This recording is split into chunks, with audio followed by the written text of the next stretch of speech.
Hello, English 20. This will be about integrating and synthesizing sources for the research paper.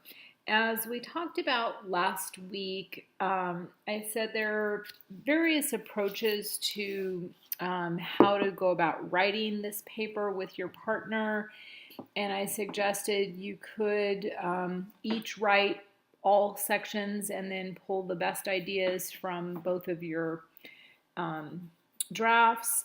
You could also, and it might be easier and quicker to do this, assign each partner certain sections of the paper to write and then bring that all together, read through it, and smooth out the parts that need smoothing.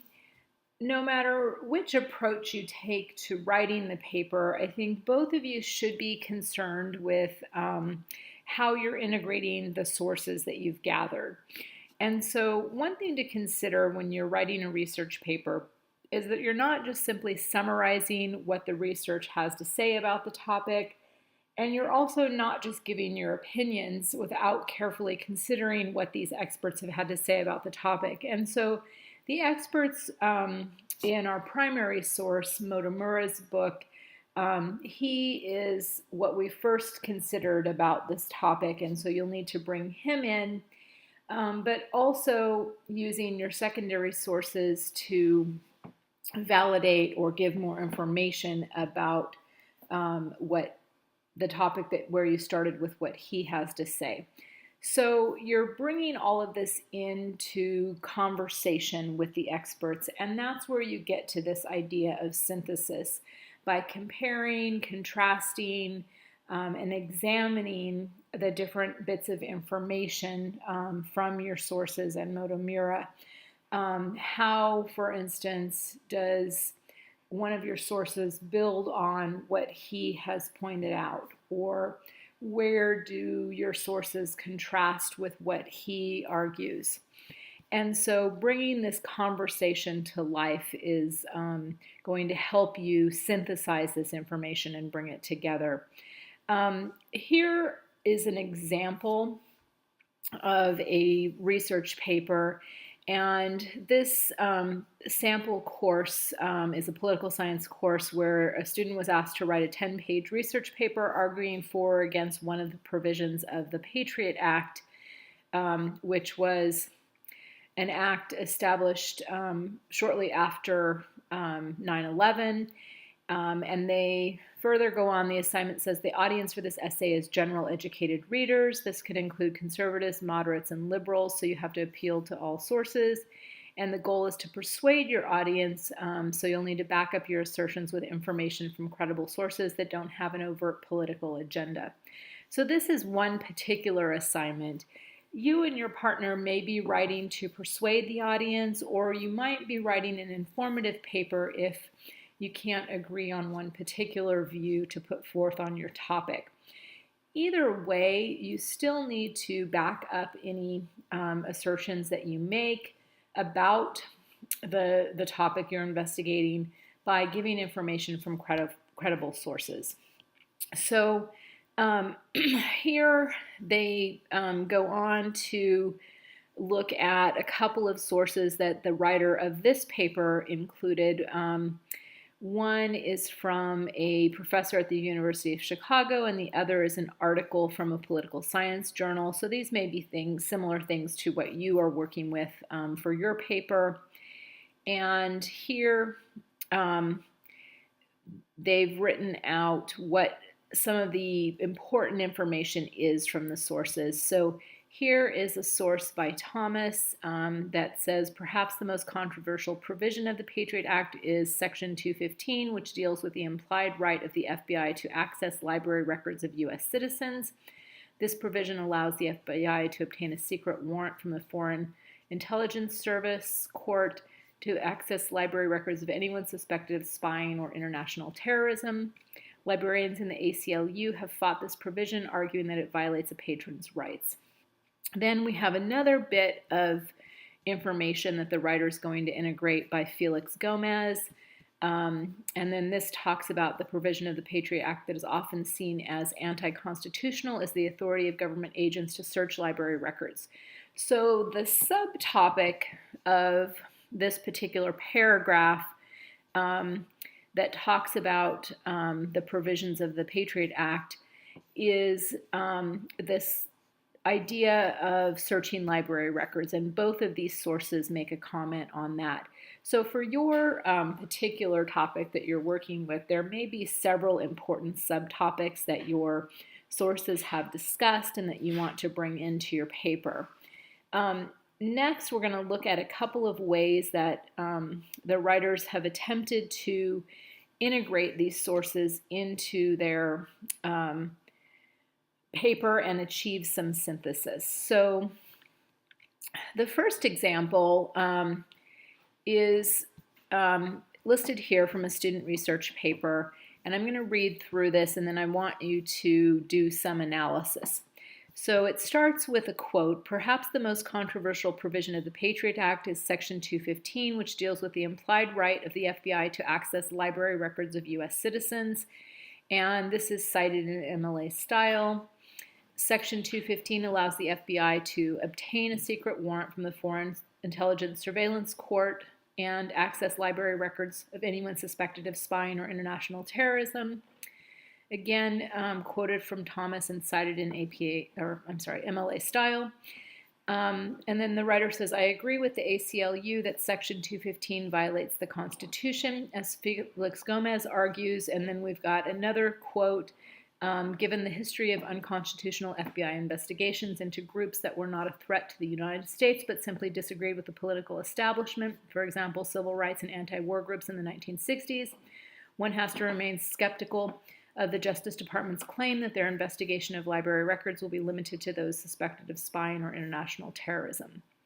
So one thing I'd like you to think about in this paragraph is how well has this writer integrated the sources, and what do you notice about this particular paragraph? And I'll give you a couple of minutes to think about and consider that.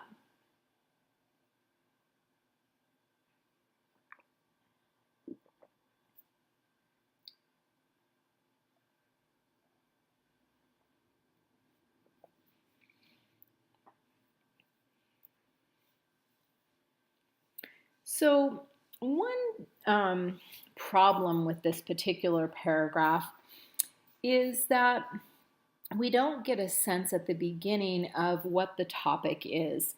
The paragraph begins with a quote from a source rather than letting readers know, hey, this particular paragraph is going to be talking about a controversial provision of the Patriot Act.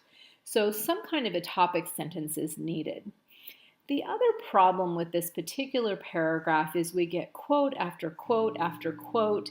I think the only part where we hear the voice and opinion of this writer is in this single sentence here: "I agree with the ACLU that Section 215 violates the Constitution."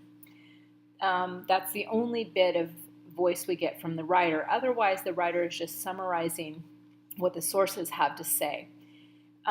They also end the paragraph on a quote, so we don't really know how this connects with their larger purpose in this paper. What's the importance of this particular information? The analysis of this particular paragraph is that the writer is just cutting and pasting information and ideas from the sources. There isn't really a conversation, so they haven't really achieved any kind of synthesis as they've integrated these sources. The other thing to look for is this idea of dropped quotes. So the very first quote is just kind of dropped in there. There's no context. With the other quotes, we do get a smooth integration. Section 215 allows the FBI to, and then we've got a quote. So they've integrated the quote into their own sentence. Here, they use a signal phrase, "as Felix Gomez argues," and then go into the quote. So some integration of sources is happening in an okay way, but the synthesis or bringing together in conversation is really missing, and we don't get any information about what the writer thinks about this and how it relates to their larger topic. Another example would be this next paragraph, and I want to read through this and have you think about the differences between the two. So in this one, the writer says, there's a delicate balance between respecting constitutional rights and protecting American citizens from terrorism, but one provision of the Patriot Act that fails to reach a balance is Section 215. So here we have a very clear topic sentence that introduces what the issue is and what the writer will be talking about. Next, they have paraphrased Thomas rather than directly quoting. Section 215 gives the FBI the right to get a secret warrant and gain access to library records of American citizens suspected of spying or international terrorism. And they've cited where this information came from. This may not sound unconstitutional at first, but the problem is whether or not we trust the FBI to limit their searches to those citizens who are truly involved in spying or terrorism. So here we get more of what the writer thinks. The writer is articulating what the issue is or the concern. Next, they bring back in Gomez, but they have, again, summarized or paraphrased what he has to say. As political scientist Felix Gomez points out, the FBI has a history of conducting unconstitutional investigations of groups that weren't involved in spying or terrorism, and they've cited page 12 of Gomez. Again, this one is using MLA style. Gomez mentions 1960s anti-war groups as an example, and who's to say that the FBI won't search the records of groups that are against the Iraq War, even if there's no evidence that these modern anti-war groups are involved in spying or terrorism. So here the writer is extending Gomez's information and relating it to the present day and the current Patriot Act and what might be involved. And so they're making some connections, doing some good analysis. They finish off with, as Gomez argues, and they've significantly cut down this quote from the prior paragraph, suspending our constitutional rights is a dangerous path, and it's one we should go down carefully, if at all. Here, they give us Gomez's information, but they finish off the paragraph with what their thoughts and ideas are. I think the U.S. has made a mistake, and the Patriot Act is taking us down a very dangerous path.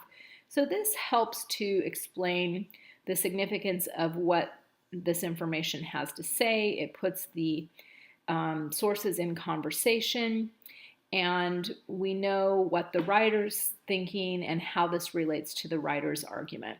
So I think the second paragraph is a much better example of how to integrate and synthesize sources. And so I want all of you to consider this and think about this as you're writing, but also when we come into class, hopefully on Friday, and we give some feedback, we'll talk about how well the drafts are integrating sources or synthesizing sources. And you can also look for this as you're giving each other feedback on the sections of the paper that you've written. So thanks for listening, and we will talk more about this.